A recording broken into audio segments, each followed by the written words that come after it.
जय श्री राम। मैं अंकित त्यागी, astrologer, numerologist, लाल किताब एंड वास्तु कंसल्टेंट, आप सभी का फिर से स्वागत करता हूं। न्यूमरोलॉजी की उसी सीरीज में कंपैटिबिलिटी ऑफ नंबर्स में पार्ट 3 की बात करते हुए हमने पिछली 2 वीडियोस में बात की 1, 2, 3, 4, 5 और 6 नंबर के बारे में। आज बात करेंगे 7, 8 और 9 नंबर के बारे में। आखिर कौन से नंबर्स के साथ इनकी दोस्ती होती है, कौन से नंबर्स के साथ दुश्मनी और कौन से नंबर्स के साथ ये रहना चाहते हैं। शुरुआत करते हैं 7 नंबर से, यानी केतु से। केतु जो कि एक छाया ग्रह है, यानी कि यहां से नीचे का हिस्सा, धड़ का हिस्सा। अपना दिमाग नहीं है, अपनी आंखें नहीं है, अपना नाक नहीं है, इंद्रियां अपने काबू में नहीं है, क्योंकि है ही नहीं, यूज कहां से करेंगे। खैर, उनके साथ कौन से नंबर फ्रेंडली होते हैं? केतु के साथ सबसे ज्यादा फ्रेंडली कौन होगा? 4 नंबर, क्योंकि 4 नंबर जैसा मैंने बताया एक स्टोरी के मुताबिक कि भाई राहु सर से ऊपर का, यहां से ऊपर का हिस्सा है, धड़ से ऊपर का, और केतु धड़ से नीचे का, दोनों मिलेंगे तो एक कंप्लीट इंसान बन जाएगा, कंप्लीट पुरुष बन जाएगा। इसलिए राहु और केतु की हमेशा दोस्ती होगी। तो सबसे ज्यादा जो कंपैटिबल होंगे 7 नंबर, वो 4 नंबर के साथ कंपैटिबल होंगे, 4 नंबर के साथ फ्रेंडली होंगे। दूसरा 6 के साथ फ्रेंडली होंगे, क्योंकि केतु है कहीं ना कहीं एक पाप ग्रह राहु केतु को माना जाता है, डरा दिया जाता है ज्योतिषाचार्य द्वारा, एस्ट्रोलॉजर्स द्वारा राहु केतु के नाम पे कितने लोगों को, जबकि राहु अच्छा भी करते हैं, केतु अच्छा भी करते हैं। लेकिन 6 नंबर है, दैत्य गुरु हैं, शुक्राचार्य हैं, शुक्र हैं, इसलिए दोनों में दोस्ती है, क्योंकि लाइक माइंडेड है, कहीं ना कहीं सेम माइंड है, सेम तरह के कार्यों में दोनों संलिप्त हैं, इसलिए कहीं ना कहीं दोनों दोस्त होंगे। 7 और 6। 1 नंबर राजा। अब भाई बिना राजा के तो राज्य में रहना मुमकिन नहीं है ना, तो राजा के साथ तो बनानी ही पड़ेगी और कोई ऑप्शन नहीं है। इसलिए 7 नंबर और 1 नंबर भी हमेशा फ्रेंडली नंबर्स में ही आते हैं। 5 नंबर। अब राज्य में रहना है तो ऐसा तो हो नहीं सकता भैया राजा से बना के रखो लेकिन राजकुमार से दोस्ती कर लो, दुश्मनी कर लो, प्रिंस से दुश्मनी कर लो। अब राजकुमार से दुश्मनी होगी तो राजा तो आपको राज्य में रहने नहीं देंगे, है तो राजा के पुत्र ही राजकुमार भी। इसलिए 7 नंबर 5 नंबर के साथ भी फ्रेंडली ही होते हैं। 3 नंबर, देवताओं के गुरु बृहस्पति। देवताओं के गुरु बृहस्पति के साथ मेरा यह मानना है कि न्यूट्रल होते हैं केतु, फ्रेंडली नहीं होते, क्योंकि केतु कहते हैं भाई देखो मैं तो यहां से नीचे का हिस्सा हूं, जैसे लोगों के साथ रहूंगा वैसा करूंगा, लेकिन कहीं ना कहीं राहु केतु पाप ग्रह हैं, पाप कारक हैं, इसलिए। और जो 3 नंबर है वो देवताओं के गुरु हैं, उनकी थिंकिंग तो बड़ी अच्छी है, वो तो दिव्य पुरुष है। अब दिव्य पुरुष और दैत्य में थोड़ा सा दिक्कत तो आएगी भाई, लेकिन उतनी ज्यादा नहीं आएगी, क्योंकि केतु के पास अपना दिमाग तो है ही नहीं। वो कहते हैं मैं तो जैसे इंसान की संगत करता हूं वैसा व्यवहार करता हूं। इसलिए केतु क्या करते हैं कि भैया आप मेरे ना दोस्त हो ना दुश्मन हो 3 नंबर, लेकिन आप न्यूट्रल जरूर हो, कभी जरूरत पड़ी तो हो सकता है आपका दिमाग यूज करके आगे निकल जाऊंगा। तो इसलिए केतु और देवगुरु बृहस्पति 7 नंबर और 3 नंबर न्यूट्रल रहेंगे। 7 नंबर 8 नंबर के साथ भी न्यूट्रल होते हैं, शनि के साथ भी न्यूट्रल होते हैं, क्योंकि उनके पास तो अपना दिमाग ही नहीं है ना भाई। वो तो साफ साफ कहते हैं मेरे पास अपना दिमाग नहीं है, जैसा ग्रह है मैं जैसे लोगों के साथ मैं रहूंगा, जैसे लोग मुझे यूज करना चाहेंगे वैसे कर लेंगे। लेकिन है तो राजा के पुत्र, इलेजिटिमेट है 8 नंबर, लेकिन पुत्र है राजा के, इसलिए मैं बिगाड़ूंगा नहीं। लेकिन भैया मैं डायरेक्टली आपसे दोस्ती भी नहीं कर सकता, क्योंकि वरना राजा नाराज हो जाएगा, किंग नाराज हो जाएंगे, इसलिए आप भी साइड में रहो, कभी जरूरत होगी तो आपसे मुलाकात करी जाएगी। 9 नंबर के साथ भी 7 नंबर न्यूट्रल ही होते हैं। क्यों होते हैं? क्योंकि सेनापति है, और सेनापति और केतु की कभी जरूरत नहीं है, क्योंकि केतु सेनापति भी कहते हैं कि भैया मुझे आपकी क्या जरूरत है। क्यों नहीं है? क्योंकि आपके तो किसी काम के नहीं हो, आपका तो दिमाग ही नहीं है, आपका धड़ ही नहीं है, आप कुछ नहीं कर सकते, आप तो यहां से नीचे का हिस्सा हो। इसलिए भैया ठीक है आप साइड में बैठे रहो, कभी जरूरत पड़ी तो किसी का दिमाग यूज करके आपको इस्तेमाल कर लिया जाएगा। इसलिए दोनों हमेशा न्यूट्रल नंबर्स में ही आते हैं। केतु 2 नंबर के साथ, रानी के साथ भी हमेशा न्यूट्रल ही होते हैं। क्यों होते हैं? क्योंकि रानी भी वही कहती है भैया आप दूर से रहो, कोई जरूरत नहीं है, आप अपना कुछ आपके पास है ही नहीं। Same goes for Ketu. Ketu के साथ भी नॉन फ्रेंडली नहीं है, न्यूट्रल है, क्योंकि केतु के पास तो अपना ही दिमाग नहीं है। वो कहते हैं भैया मेरे पास दिमाग ही नहीं है, और 2 एक से लोग मिलेंगे तो क्या ही कर लेंगे जब दिमाग ही नहीं है, यहां से ऊपर का हिस्सा ही नहीं है, तो इसलिए भैया हम दोनों तो अलग अलग ही ठीक है, लेकिन दुश्मन नहीं है हम, इसलिए हम न्यूट्रल नंबर्स में आएंगे। तो 7 नंबर के साथ जो न्यूट्रल नंबर्स होंगे वो होंगे 3, 8, 9, 2 और 7, और जो फ्रेंडली होंगे वो होंगे 4, 6, 1, 5। चलिए बात करते हैं 8 नंबर की, सैटर्न की, शनि की। अब 8 नंबर के साथ फ्रेंडली कौन से नंबर्स होते हैं और क्यों होते हैं? 8 नंबर के साथ 5 नंबर फ्रेंडली होते हैं, अब आप कहेंगे अभी आपने पिछली वीडियो में बताया था कि 5 के साथ 8 नॉन फ्रेंडली है, लेकिन 8 के साथ 5 फ्रेंडली है। क्यों है?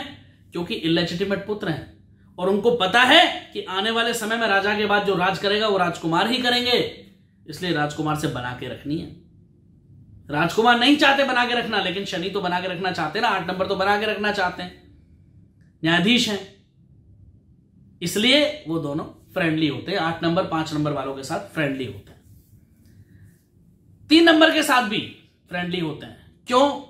क्योंकि 3 नंबर देवताओं के गुरु हैं और शनि तो कर्मों के देवता है। जैसा कार्य आप करोगे, भैया मेरे को अच्छे बुरे का ज्ञान नहीं है, जैसा कार्य आप करोगे वैसा फल मैं आपको दूंगा। और देवताओं के गुरु सलाहकार हैं। 6 नंबर दैत्यों के गुरु, वो भी सलाहकार है। और शनि कहते हैं भैया मुझे तो दोनों की सलाह की जरूरत पड़ती है जब मैं न्याय करता हूं, न्यायाधीश हूं मैं, तो मुझे हो सकता है बुरे लोगों के विषय में भी सलाह लेनी पड़ जाए, मुझे हो सकता है अच्छे लोगों के विषय में भी सलाह लेनी पड़ जाए, इसलिए 3 और 6 दोनों मेरे दोस्त हैं भैया। तो 8 नंबर के साथ 3 और 6 भी फ्रेंडली ही होते हैं। 7 नंबर केतु और 4 नंबर राहु। क्यों होते हैं? क्योंकि राहु केतु मिलकर एक कंप्लीट पुरुष बन जाते हैं। और 8 नंबर कहते हैं कि भैया मैं तो न्यायाधीश हूं देखो, और राहु क्या है? राहु डॉन है, लेकिन अच्छा करते हैं लोगों का, अमीरों से लूट के गरीबों में बांटते हैं। इसलिए शनिदेव कहते हैं भाई मैं देख रहा हूं तुम्हारे कर्मों को, लॉ के हिसाब से तो गलत कर रहे हो, लेकिन फिर भी काम तो अच्छा ही कर रहे हो। और राहु केतु दोनों मिल जाएं, केतु तो वैसे ही मैंने आपको बताया कि छाया ग्रह हैं, ठीक है। और इसलिए हम एक काम करते हैं, हम ना तो आपको अभी फ्रेंडली में रखते हैं, हम आपको अभी नॉन फ्रेंडली में ही रखेंगे। एक बार को केतु को तो फ्रेंडली में रख सकते हैं। क्यों रख सकते हैं? क्योंकि केतु कहीं ना कहीं अपना दिमाग यूज नहीं करते, उनके पास है ही नहीं। लेकिन राहु तो डॉन है, अब लॉ के हिसाब से तो गलत कर रहे हैं ना, और शनिदेव तो लॉ पे चलने वाले न्यायाधीश हैं, न्याय करने वाले। इसलिए वो क्या कहते हैं कि भैया केतु को तो मैं फ्रेंडली में रखूंगा, लेकिन राहु को मैं नॉन फ्रेंड में ही रखना चाहूंगा। 8 नंबर के साथ भी कंपैटिबल नहीं होते हैं। क्यों नहीं होते? क्योंकि शनिदेव हैं, 2 न्यायाधीश हैं, विरोधाभास रहता है। हालांकि कुछ लोग, कुछ न्यूमरोलॉजिस्ट का मानना है कि 8 और 8 दोनों फ्रेंडली भी हो सकते हैं, लेकिन मेरा यह मानना है कि नॉन फ्रेंडली नहीं हो सकते, न्यूट्रल हो सकते हैं, लेकिन फ्रेंडली नहीं हो सकते। विरोधाभास कहीं ना कहीं रहता है, इसलिए दोनों नॉन फ्रेंडली होंगे। अब 8 नंबर वाले की एक से तो पटती नहीं, जो मैंने बताया राजा और सूर्य की तो कभी पटी नहीं, तो वो तो संभव ही नहीं है। इसलिए 8 नंबर 1 नंबर हमेशा नॉन फ्रेंड ही होते हैं, और 8 नंबर और 2 नंबर भी नॉन फ्रेंड होते हैं, क्योंकि चंद्रमा मैंने बताया पानी, और 8 नंबर मैंने बताया शनि यानी लोहा। पानी और लोहा साथ नहीं रह सकते। इसलिए जो फ्रेंडली ग्रह हैं 8 नंबर के वो हैं 5, 3, 6, 7, और जो नॉन फ्रेंडली हैं वो हैं 1, 4, 8 और 2। कौन सा नंबर बचा? 9 नंबर। 9 नंबर सेनापति हैं। शनिदेव कहते हैं भाई मैं तो न्यायाधीश हूं, सेनापति से मेरा कोई विशेष सीधा साधा लेना देना तो है नहीं, आप अपना कार्य करो, जैसा आप करके आओगे उसके अकॉर्डिंग निर्णय मैं सुना दूंगा। इसलिए ना आप मेरे दुश्मन हो ना दोस्त हो, आप भैया अपना कार्य करो। कभी जरूरत होगी आपकी किसी सलाह की तो ले ली जाएगी, किसी कार्य की तो आपको बता दिया जाएगा राज्य के हित में। इसलिए आपको न्यूट्रल में रखते हैं। तो 8 और 9 नंबर हमेशा ना नॉन फ्रेंडली होते हैं ना फ्रेंडली होते हैं, न्यूट्रल में आते हैं। बात करेंगे 9 नंबर की, मार्स की, मंगल की, यानी सेनापति। अब सेनापति सबसे ज्यादा करीब किसके होते हैं? 1 नंबर के, यानी राजा के। सेनापति बनना है तो भाई राजा के करीबी तो होना पड़ेगा ना, राजा और सेनापति तो अलग अलग हो ही नहीं सकते। दूसरा सबसे ज्यादा करीबी किसके होंगे? राजकुमार के, क्योंकि उनको पता है सेनापति को कि राजा के बाद जो अपकमिंग राज्य संभालने वाले राजा है वो राजकुमार ही है, वो प्रिंस ही है, इसलिए उनसे तो बना के रखनी है भैया। उनसे बना के नहीं रखेंगे तो आज सेनापति है, कल रहे ना रहे, कल किसी और को बना दिया जाएगा। इसलिए वो सबसे ज्यादा फ्रेंडली 1 और 5 के साथ ही होते हैं। 4 और 2 के साथ 9 नंबर नॉन फ्रेंडली होते हैं। क्यों होते हैं? क्योंकि 4 नंबर राहु का नंबर है और राहु डॉन है। हालांकि पॉजिटिव है, लेकिन सेनापति कहते हैं नहीं भाई, राज्य में कोई गलत कार्य होगा और मुझे आदेश मिलेगा तो मैं तो पकड़ूंगा, मैं तो आपको अरेस्ट करूंगा। आप चाहे अच्छा कार्य, मुझे दिख रहा है आप अमीरों से लूट के गरीबों में बांट रहे हो, आप अच्छे इंसान हो, लेकिन कानून के हिसाब से तो गलत कर रहे हो ना, तो मुझे अगर आदेश दिया जाएगा तो मैं आपको पकड़ूंगा और निश्चित रूप से आपको राज्य में पेश करूंगा। इसलिए नॉन फ्रेंडली में आते हैं। 9 नंबर 2 नंबर के साथ भी नॉन फ्रेंडली होते हैं। क्यों होते हैं? क्योंकि जैसा मैंने बताया अभी कि रानी है, हमेशा सोचती हैं राजा पति मेरे हैं, लेकिन सबसे ज्यादा बनती किससे है? सेनापति से। और सेनापति भी सोचते हैं कि राजा कहीं ना कहीं रानी को ज्यादा महत्व देते हैं, पत्नी है उनकी, जबकि राज्य की सारी जो सुरक्षा का जिम्मा है वो मेरे पास है। इसलिए 9 नंबर और 2 नंबर भी हमेशा नॉन फ्रेंडली ही होते हैं। 9 नंबर के साथ भी नॉन फ्रेंडली कह सकते हैं और न्यूट्रल भी कह सकते हैं। मैं इसको न्यूट्रल कैटेगरी में ही रखता हूं। क्यों रखता हूं? क्योंकि अगर 2 सेनापति हैं तो 9 में कोई दोस्त, एक राज्य में 2 सेनापति हो सकते हैं, जैसे हमारे कंट्री में होते हैं भाई। 3 फोर्सेस हैं, वायुसेना, थल सेना और जल सेना। एयरफोर्स, नेवी और अपनी जो थल सेना है यानी आर्मी, इंडियन आर्मी। तीनों के सेनाध्यक्ष अलग अलग हैं। इसलिए कहीं ना कहीं सेनापति कहते हैं कि भाई 3 सेनापति हो सकते हैं। अब तीनों आपस में दुश्मन तो नहीं होंगे ना। नेवी के चीफ, आर्मी के चीफ और आपका जल सेना के चीफ, सॉरी क्षमा चाहता हूं, नेवी के, आर्मी के, ठीक है, और आपका एयर जो हमारी फोर्सेस हैं उनके चीफ, वो कभी अलग दुश्मन तो हो नहीं सकते। क्योंकि जब भी कोई युद्ध होगा, जब भी राज्य पर कोई आफत होगी तो तीनों को साथ मिलकर युद्ध लड़ना है। लेकिन क्योंकि भाई जरूरत नहीं है आपस में एक दूसरे को, आवश्यकता किसी की नहीं है। तीनों अपने अपने चीफ हैं, तीनों के अंदर अपना अपना ईगो है। इसलिए 9 नंबर के साथ हमेशा न्यूट्रल में रहते हैं, ना फ्रेंडली है ना नॉन फ्रेंडली है। 9 नंबर 3 नंबर के साथ भी, देवगुरु बृहस्पति के साथ भी हमेशा न्यूट्रल ही होते हैं। कहते हैं भाई आप सलाहकार हो, लेकिन आप सलाह राजा को दो, मुझे जरूरत नहीं है। मुझे तो जो आदेश दिया जाएगा मैं उसका पालन करूंगा। आपकी सलाह अच्छी है, आप राजा को सलाह दो। सेम गोज फॉर 6, यानी कि शुक्राचार्य की सर आप भी सलाहकार हो, लेकिन अपनी सलाह आप राजा को दो, मुझे डायरेक्ट कोई सलाह देने की जरूरत नहीं है भैया। आप जो सलाह राजा को दोगे, अगर उनको अच्छी लगेगी तो मुझे आदेश देंगे तो मैं पालन करूंगा।